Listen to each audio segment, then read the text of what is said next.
con éxito y todo, pero que depende de dónde ustedes van a poner.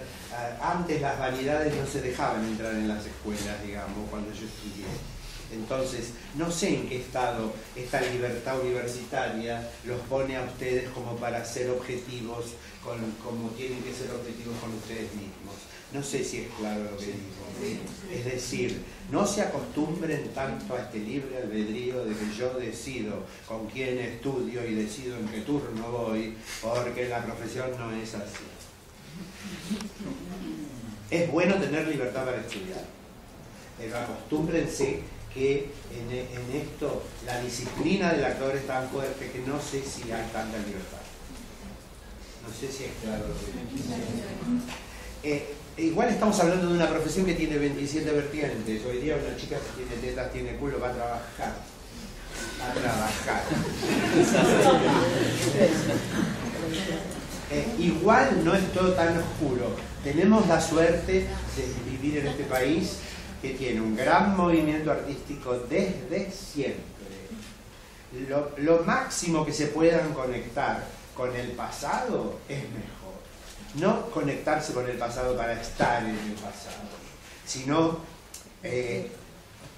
para conocer que esta profesión fue grande siempre en este país. Eso ayuda a no sentirse de golpe despojado, desprevenido o qué sé yo. Acá hubo grandes actores, acá hubo cines de toda la vida, acá la radio fue muy importante en un momento donde hay que entretener y hacer reír a la gente, nada más que hablando. Entonces, yo no sé qué cerca están ustedes de los grandes actores argentinos. No sé. No sé si saben quién fue Luis Arata, no sé si saben quién fue. Tenemos parcial argentino mañana y estamos. Así que podés decir a tu lado.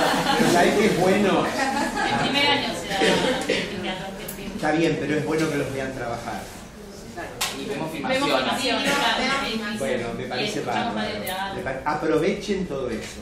Ahí hay escuela de teatro en un montón de gente. Aprovechen todo eso. Y también, un poco, confíen en que todos los seres humanos tenemos la posibilidad de tener, no es la que tenemos la posibilidad, tenemos armas suficientes como para hacer más cosas de las que pensamos. Es decir, la historia de la humanidad lo demuestra. Entonces, hay momentos en que cuando uno estudia, a veces genera más dudas el estudio que conocimientos, ¿no? Hay un refrán que dice que la gente grande no tendría que estudiar porque a esa edad no se va a bancar todo lo que no sabe, ¿no? Entonces, aprovechen de meterse adentro de la cabeza ahora y en el cuerpo y en la sensibilidad la mayor cantidad de cosas que puedan que tengan que ver con la profesión. A veces las escuelas hacen una burbuja y encierran como en una realidad extraña a la gente. Y si van a laburar por su cuenta, pónganse a escribir. Pónganse a escribir. Yo les recomiendo escribir. Escribir lo que se les ocurra. Deben tener alguna clase de composición natural. ¿No? Eso es una lástima porque, ¿sabes qué? Escribir ayuda a poder leer también. Y leer es una cosa que para las nuevas generaciones es cada vez más duro, más duro, más duro, más duro. Y hay que leer 2 o 3 libros juntos y leer las veces del día que se pueda. La lectura es lo que más agranda la imaginación. Y la imaginación para actuar es fundamental. Es decir, comerse un libro gordo como el Quijote o comerse no sé qué, las tragedias griegas. Bueno, pero entenderlas y poder contarlas. Eso es un ejercicio de actuación impresionante. Es decir, abrir la cabeza. Para actuar hay que tener la cabeza muy abierta y no tiene que estar abierta y hueca, tiene que estar llena de cosas importantes que hay para leer que ayudan. No solamente a actuar, sino que ayudan como persona. Los grandes conceptos están escritos. los grandes argumentos ya están escritos. Y los autores hablaron de cosas que, como dije antes, hoy día son difíciles de encontrar. El honor, la hidalguía, el coraje, donde un tipo hoy día de 40 años ejerce su hombría.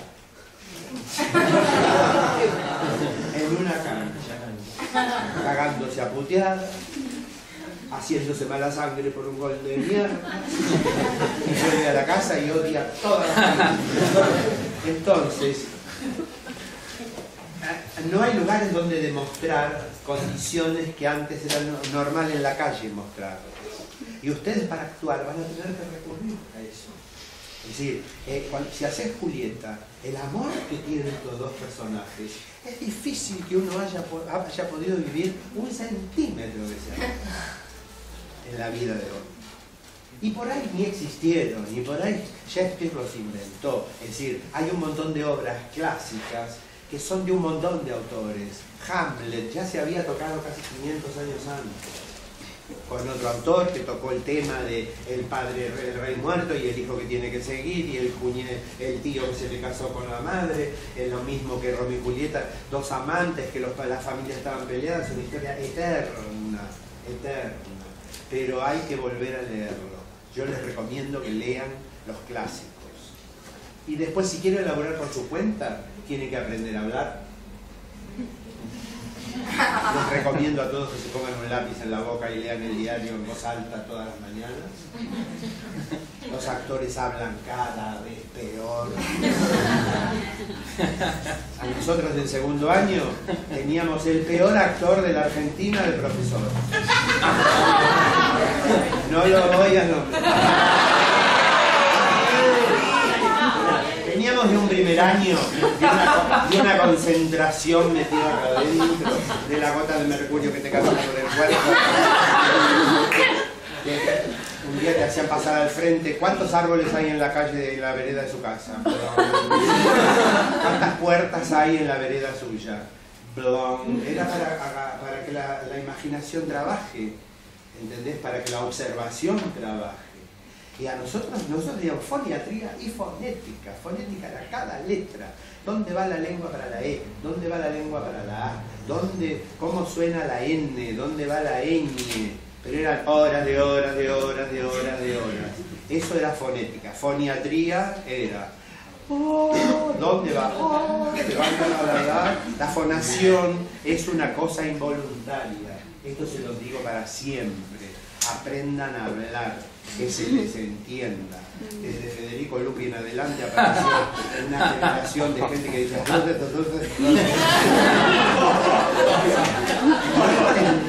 no entendés. Eso es una dejadez de esta época. Los actores tienen que saber hablar. Obviamente, emisión de voz. Hay decir que ahora todos actuamos con micrófono, pero no es la época que no había micrófono. Uno se ríe de los actores que eran antiguos. Doña Lola, a los 80, ella era la doña Lola Berlier, hacía La Malquerida y vos escuchabas la ulma. ¡Con un cuchillito! Mirá, Tita Merelo era una mujer a la que nunca se la pudo considerar ni intelectual ni nada, ni que sea una mujer a puro nervio, una fibra en el escenario, era una cosa impresionante. Y la voz de Tita Merelo. La media voz de Tita Merelo en el escenario se escuchaba en todo el teatro. Y digamos que nosotros no tenemos otra arma para comunicar un concepto que no sea la palabra. Entonces, si acá no lo enseñan, háganlo. Y si les enseñan, rómpanse el culo para que aprender cómo se habla. Los actores hablan cada vez peor. Y los actores demuestran cada vez menos los sentimientos que tiene el personaje. Hoy día se actúa todo igual. Hay un montón de gente joven que está en la profesión y que vos lo ves hablar en televisión y dan miedo, aunque a un escenario no se puede subir. Entonces, esto que estoy diciendo tiene que ver con la responsabilidad que cada uno agarra con uno y con este laburo. Este laburo no es individual. Este laburo, aunque haya 50 personas en el escenario, este laburo es entre lo que pasa acá y lo que le pasa a la gente. cualquier tipo de trabajo. Cantes, bailes, actúes, hagan lo que hagan. No sé, háganme preguntas si quieren, yo puedo hablar 3 horas, pero no, porque tampoco me quiero poner a contar anécdotas. Bueno, tengo una vida larga, conocí mucha gente, es decir, por ahí les puedo transmitir de eso, es que sean curiosos.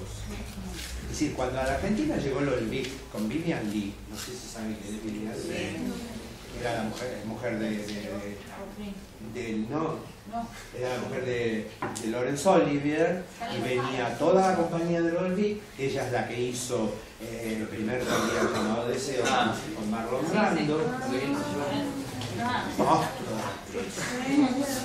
Viene al San Martín y hacía La Dama de las Camelias un día, otro día un festival Shakespeare, todo con escenas de Shakespeare, y otro día no me acuerdo. Nosotros nos metimos ahí adentro a los golpes. Después nos metimos en el camarín de ella. Y a media lengua en inglés, claro, Vivian Leigh no es como si viniera Marilyn Monroe, es una mujer que la conoce mucha gente, pero ya venía grande también. Terminamos comiendo pizza con Vivian Leigh en la boca. Después vino Jean Vilar es un gran director francés que la noche anterior al estreno dormía en el escenario.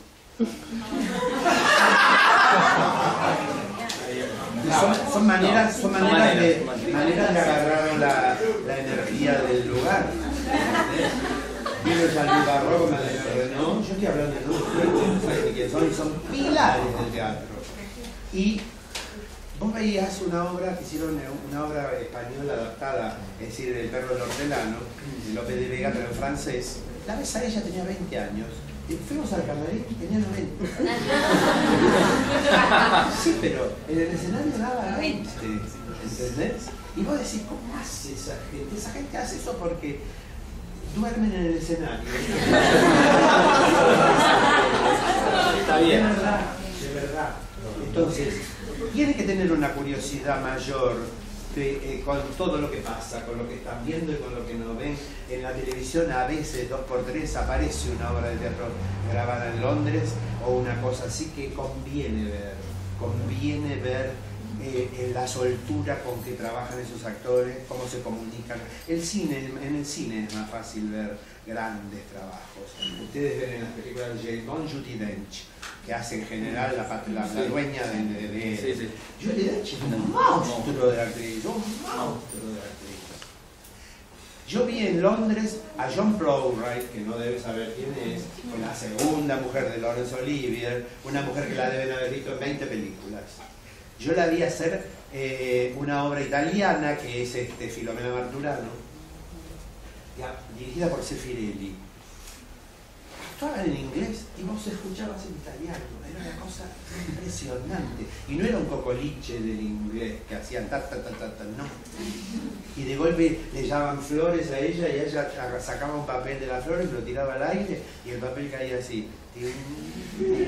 La vi 3 veces. 3 veces el papel cayó. ¿Entendés? Y esas cosas, si vos vas a Londres, pasan. Y bueno, no sé, háganme preguntas. ¿Quién quiere preguntar? Yo también, más allá bueno, esto de la autogestión, que es para toda la vida, hay algo que nos parece, creo, y personalmente también, el tema de los personajes, que vos creás una identidad muy particular de los personajes, cómo lo encarás. Es algo muy, muy personal. Y quería preguntarte cómo es el proceso, cómo fue, digo, el tema de hacer personajes de mujeres, Mira, la función hacia lo cuando yo empiezo a laburar no tenía trabajo y de alguna manera en esos sótanos algo tenía que decir. Entonces, yo empiezo con el primer personaje que hago fue Ricardito, que era un niño actor, que la madre lo lleva a un montón de lados, se supone que tiene 6 años y en el fondo tiene 18, la madre lo hace dormir todo agachado para que no le crezcan los huesos.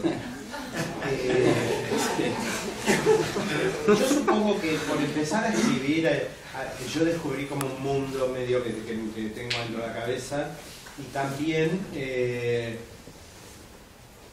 después empieza un poco qué quiero decir, y de lo que quiero decir sale de alguna manera el personaje, ¿no? Es decir, cuando en pleno proceso yo hago la empleada pública a partir de un aviso que salía en televisión que, hablando de los impuestos y de que de la plata, qué sé yo, le ponían un sello a una persona y decían, usted es responsable.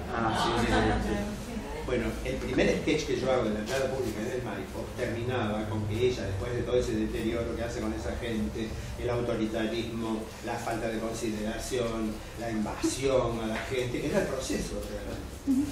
Yo le ponía un sello a la gente al último y le decía, usted es responsable. Eso fue una cosa totalmente inconsciente porque me pudieron haber matado ahí a la media hora. Después, al seguir haciéndola, ¿viste? Un día me llaman de la municipalidad, estaba Grosso de no sé si se acuerdan. Quería que yo le diera clase a los empleados públicos para que atendieran mejor a la gente. Claro, porque cada vez que ellos tocaban ahí internamente el tema de la mala atención al público por las quejas del público, todos decían, nosotros no atendemos mal. Son ellos que vienen nerviosos. No podían entrar nunca con el tema. Les empezaron a pasar videos de la empleada pública y se empezaron a reír. Entonces se ve que ellos mismos se reconocían a alguno en el otro. Entonces eso les abría una puerta para que yo fuera bien. Pero sí, si ellos empezaron a identificar con el personaje, ¿qué había yo a decir? Yo no le puedo decir, atendé mejor. Si ellos se vieron totalmente horrorizados de verse ahí, bueno, ya la puerta está un poco abierta. Es decir, también cuando con el personaje mío de la abuela, Matilde Menéndez quería que la vieja fuera la cara del PAMI.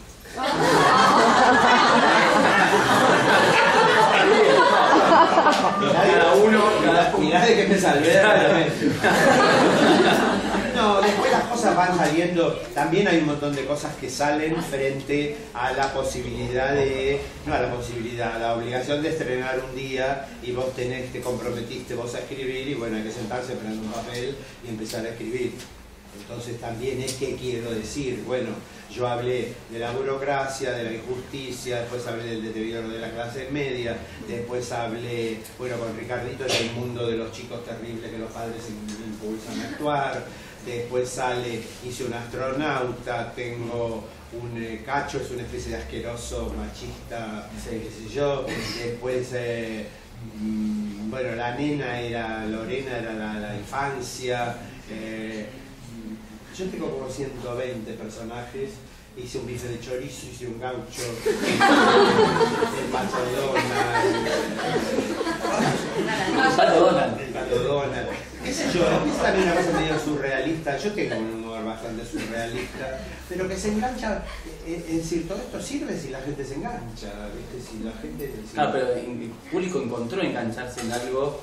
El público se ha identificado mucho con estas cosas. Por ejemplo, yo hacía la Estatua de la Libertad en pleno proceso, y soy yo, y era la Estatua de la Libertad que, cansada de estar allá con las patas en el agua, se venía para Latinoamérica.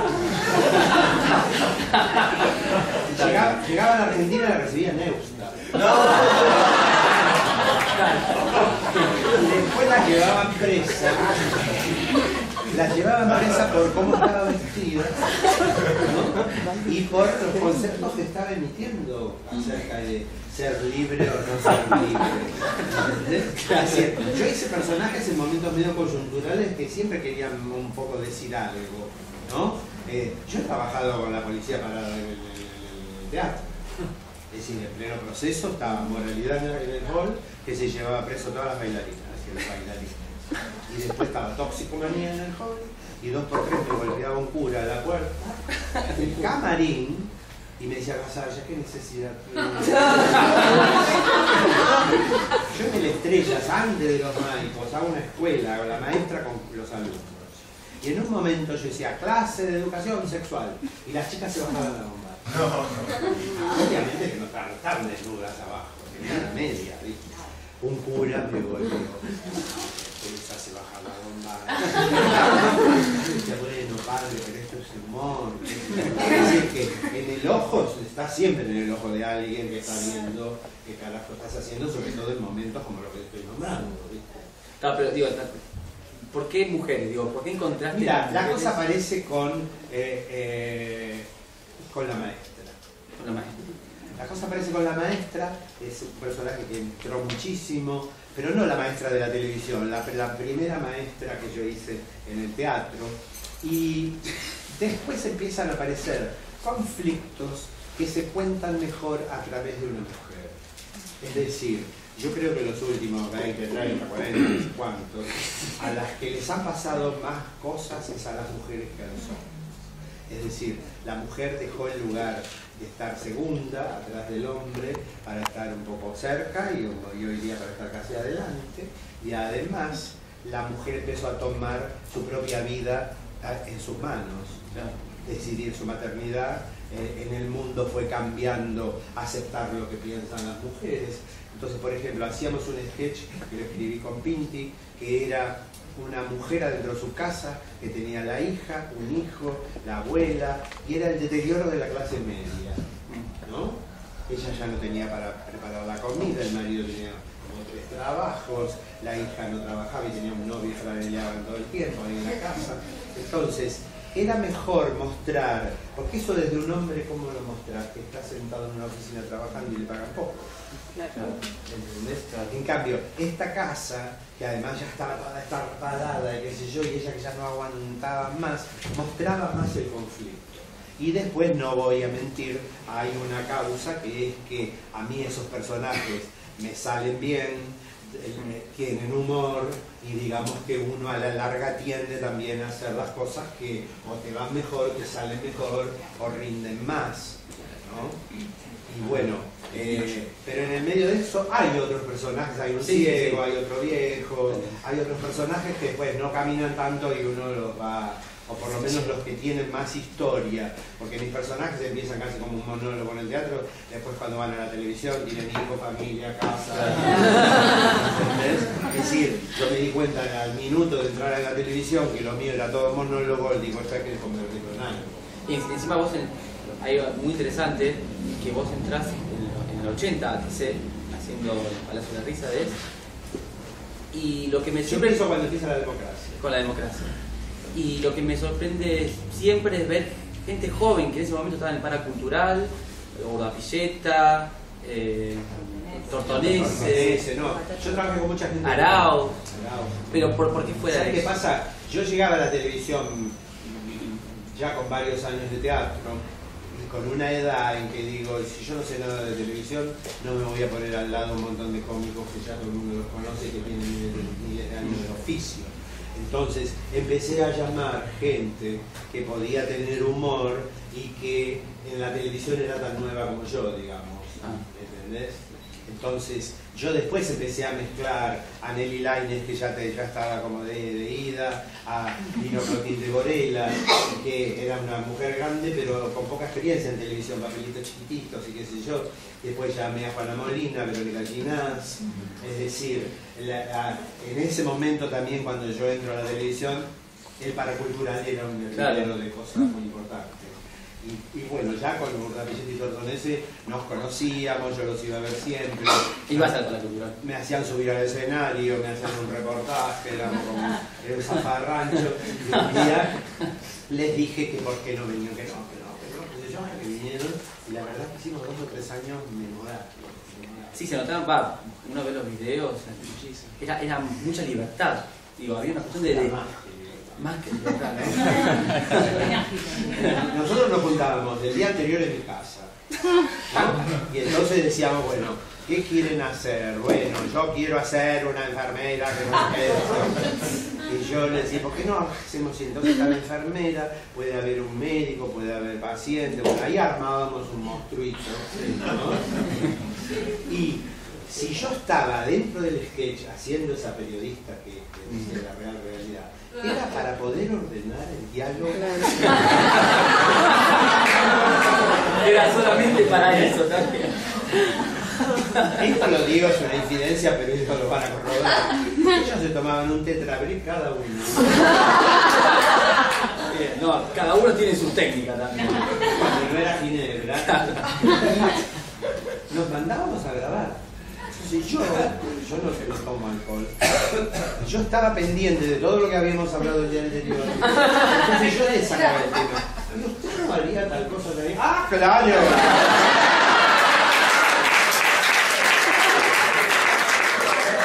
He traído y además como lo que hacíamos era muy delirante.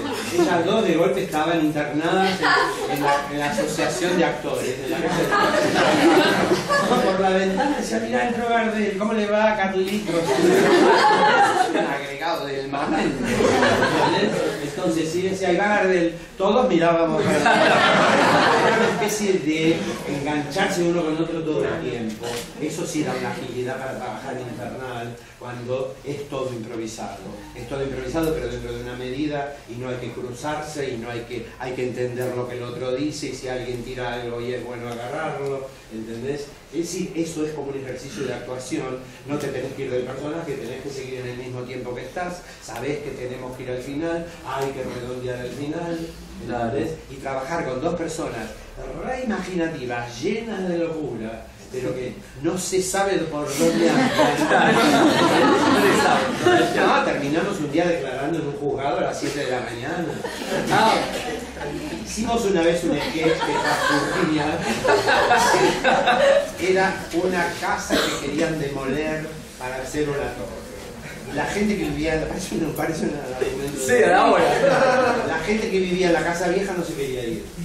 Entonces venía una millonaria que era la dueña de la casa, no era la que quería construir la casa, y una pobre, la millonaria era Borda Villeta, la más pobre que estaba en la casa era Tortolini.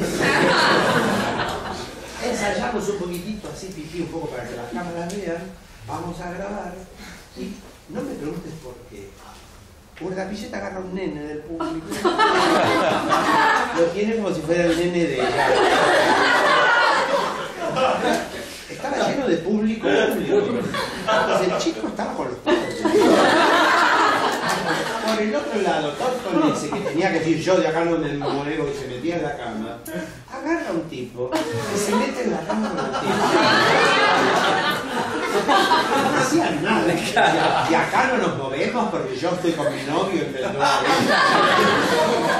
Nos hacen una denuncia por corrupción de menores.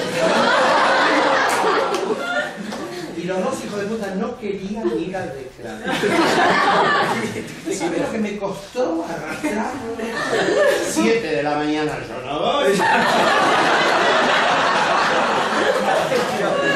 Terminamos declarando frente a un hombre que escribía Macri y decía, usted estaba en la cama con un hombre.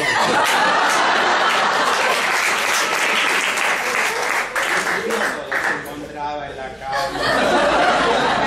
¿Cómo se llama la cama? ¿Sabes quién era el que estaba en la cama? Uno de limpieza. Tuvo que ir a declarar. ¿Qué hacían abajo de la sala? Y te cuento que el otro tenía un nene, era corrección de menores, el nene veía un espectáculo obsceno. ¿Cómo zafamos de eso? ¿Verdad? Porque la televisión ayuda. Ahora, para un momento que no es la televisión de ahora, que es cada vez peor. Digo, en ese momento era los 80 o 80 y pico, y recién empezaban a estructurarse algunas cuestiones del humor y el avance de la televisión que hace ahora. Es decir, en ese momento en la televisión estaba Tato Bores, estaba Olmedo, estaba la polémica en el bar, qué sé yo. Yo estoy contemporáneo. Cuando yo entro a la televisión todavía estaba toda esa parte de humor, digamos. Y lo que pasa es que también esto era oficial, el canal del Estado, qué sé yo, no era lo mismo que es ahora, pero siempre hubo como un apriete de, bueno, a ver qué va a pasar. Yo cuando entro a la televisión estaba todavía la reglamentación del proceso, que no la habían sacado, entonces yo entro nuevo, Yo había hecho 20 y pico de años de teatro, pero televisión nada, me paro, empiezo a hablar, me dice, ¿te movés de cámara? Y le digo, pero porque me habían hecho una cruz en el suelo. Bueno, sí, me corrí un poquito. Empiezo de nuevo. Te salís de... El estudio mayor de ATC que es como 4 manzanas.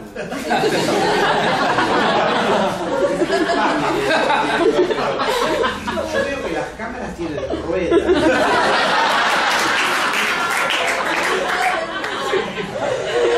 Vos no podés correr. Me dice, no porque te salís de la luz. ¿Pero me pones un poquito más de luz? Como esa pasé 10.000 hasta que agarré yo a la manija y lo mandé a la mierda. Era imposible. Un día digo, bueno, ya que no se puede tanta cosa, mostrarme dónde dice eso. Tanto jodí que me dan una carpeta y era todo lo que no se podía. No se podía nada. Si había conflicto, al final del programa se tenía que solucionar. No se podía hablar de ninguna institución. Vos pensás que instituciones, la iglesia, la familia, el ejército, la farmacia, Entonces, si había una pelea tenía que terminar bien. Y no se podía gritar. No se podía, claro. Si vos gritabas, había un aparato que cortaba el sonido. Entonces vos hacías ¡ah! Y se escuchaba el primer ¡ah! Lo demás se cortaba. No, es impresionante. Bueno, pero al final la última hoja estaba firmada por alguien de Gui. Y ya había empezado la democracia. Y yo digo, ustedes no pueden respetar esto. Bueno, eso se cambió, yo creo que hará muy poco tiempo. Viste que acá está todo en vida latente. No te detengo, pero puedo detenerte. Claro. Pero lo voy a hacer en cualquier momento. Bueno, pero eran otras épocas que hay que pasarlas, qué sé yo. El proceso también era una cosa que no es que uno no se diera cuenta, estaba ahí, desaparecían al hermano de uno, desaparecían a otro, a mí, como te digo, me caía la policía, y bueno, uno en la Argentina se hace también como una especie de caparazón, como para vivir, aunque tener los años que yo tengo, yo ya pasé por Eva Perón viva diciendo caiga quien caiga, ¿viste? Entonces hay como una agresividad que nos acompaña desde siempre. Este país es River Boca y es, ¿viste? Ganadores y vencidos. Entonces, imagínate con los artistas, vos pensás que acá echaron a Libertad Lamarque y a Nini Marshall, porque decían que, es decir, el peronismo decía que Nini Marshall deformaba el lenguaje. ¿Entendés? Y después, bueno, cuando la echan a Nacha también. Pero esas echadas del país te catapultan al mundo, porque todos triunfan afuera. ¿Entendés?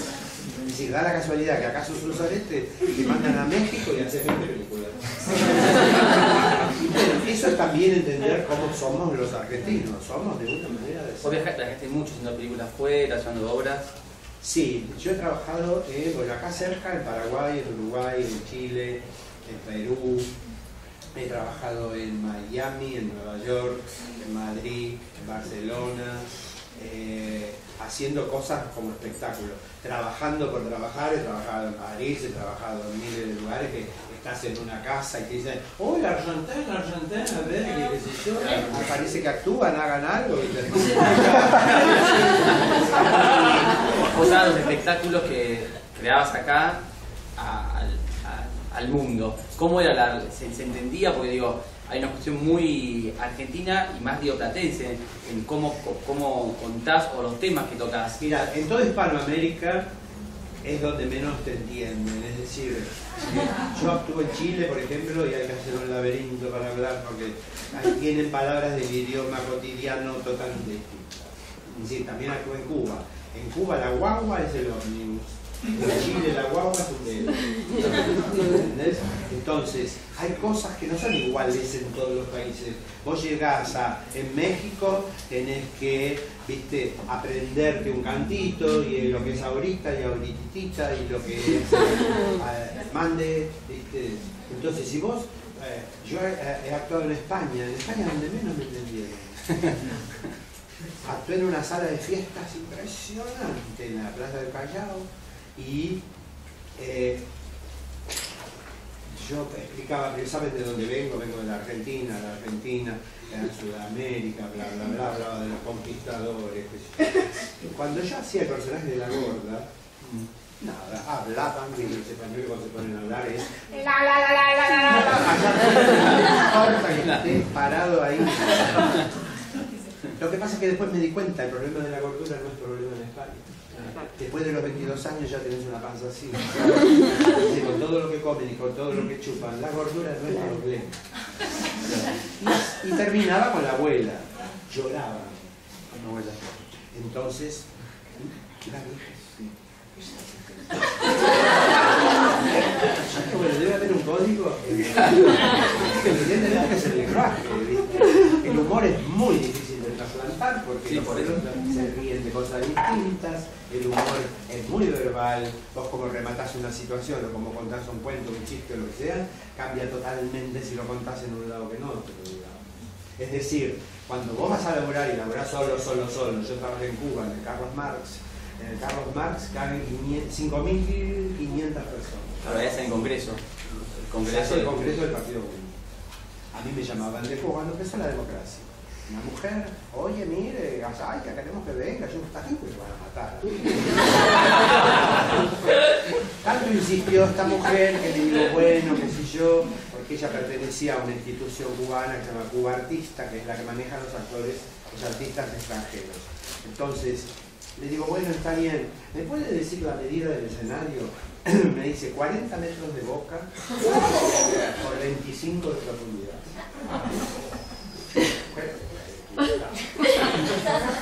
Bueno, llegué allá, habían visto Esperando la carroza, todo el mundo esperaba ver, sabían que el personaje no era una mujer, era un hombre, pero esperaban ver bajar un viejo. Esto te hablo de los 80, yo era menos viejo que ahora. Bueno, fue una revolución. Y en ese teatro 15 días cambiaron los colectivos el circuito para que los vengan a buscar. Y fue una experiencia, pero impresionante. En el único país donde entienden hasta lo que no decimos es en Cuba. Cuba ama a la Argentina, obviamente el Che Guevara, obviamente toda esa historia, pero el pueblo cubano es de una velocidad mental infernal. Y son un pueblo. A mí me vinieron a preguntar cada cosa que ese día de hoy no lo puedo creer. Un día voy a trabajar, a mí me regalaron, el Estado me regaló mi espectáculo a uno de los departamentos cubanos que había hecho la mejor zafra ese año, que era Pinar del Río.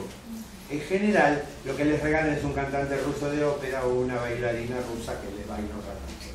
Yo fui a hacer humor, hice el espectáculo, y de golpe me en el camarín entró un viejito. Me dice, Gasalla, ¿qué quiere decir Gardel cuando dice que 20 años no es nada?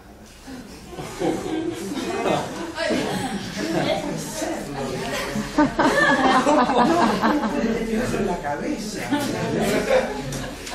Es un pueblo que te sorprende cada 5 segundos. A mí me regalaban libros. Tengo un libro de Walt Whitman de poesías que tiene señalada una palabra. Pasás 4 hojas y hay señalada otra palabra. Como un código de espías. Y bueno, al final todo eso era una frase que me agradecía que yo haya ido. Seguro que me emociona. Y después una vieja que viene, eso fue, me da una botella de ron con un poquitito de ron vacío, es algo que no lo puedo creer.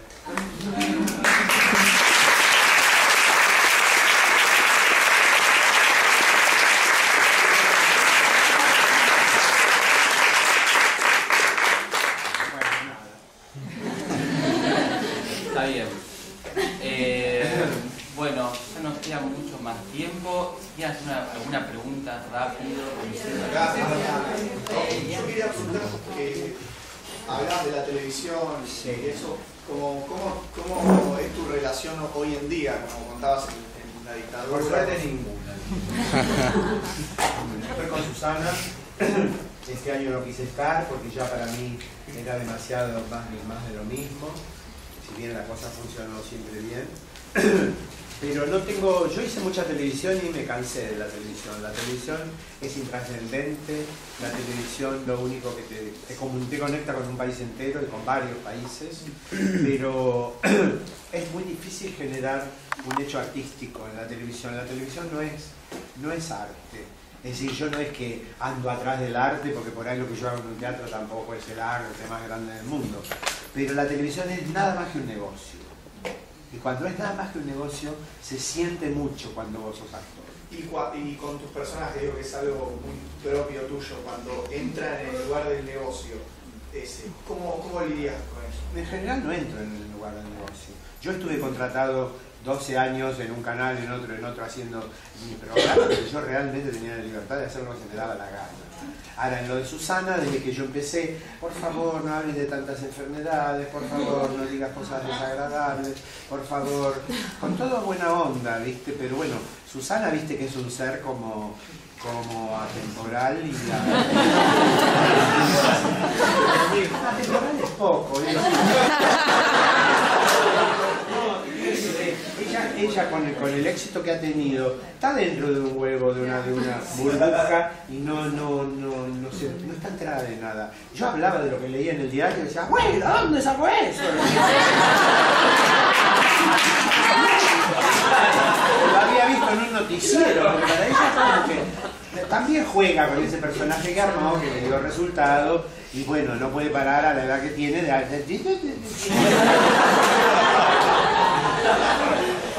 Una pregunta más ahí. Dime. Yo me había quedado con lo que dijiste antes de que uno actúa con uno mismo. Y yo pienso, ¿no? Después de tanto tiempo actuando, habiendo hecho tantas cosas, con tanta entrega y con tantos personajes distintos, o sea, ¿hay alguna forma posible de volver como a un fondo común de uno? Que decís, hay una misma idea que conecta todos estos personajes que hice, o no se pierde uno en eso. Entonces fue cuando hablaste de este tema de conocerse a uno ahora que es tan joven, para después siempre poder volver a uno, ¿no? O eso entendí yo. Pero es posible eso, pues yo digo, después de tanto tiempo, tantas cosas diferentes hechas, y obviamente uno elige lo que mejor le va, pero ¿es posible no perderse en tanto?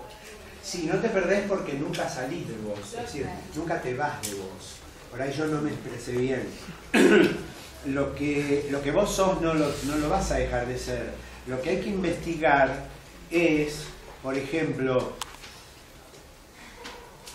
es decir, cuando uno actúa tiene que poder entrar y salir de la actuación. Si vos te llevas el personaje a tu casa, te tenés que hacer ver. No, hay mucha gente que cuando hace dramas muy fuertes se va con un dolor adentro. Yo las pocas cosas que hice en cine de llorar, estuve 2 días con la cabeza que me desconectaba. Yo digo, si yo tengo que hacer esto toda una temporada me voy a morir. El tema, ¿sabés dónde está? En que vos conozcas de vos si sos bueno, si sos egoísta, pero que no te engañes, si sos generoso, si sabés dar amor, es decir, entender en vos todas las cosas que después vas a necesitar para actuar. Porque si no, se trabaja en abstracto. Si vos no sabés hasta dónde podés agarrarte a trompadas, pero no hace falta que te agarres a trompadas para medirlo. Si vos sabés medir tu coraje, si vos sabés medir tu capacidad de amor, si vos sabés si sos buena persona, eso te va a acompañar toda la vida y eso van a ser instrumentos que ningún personaje te va a agarrar.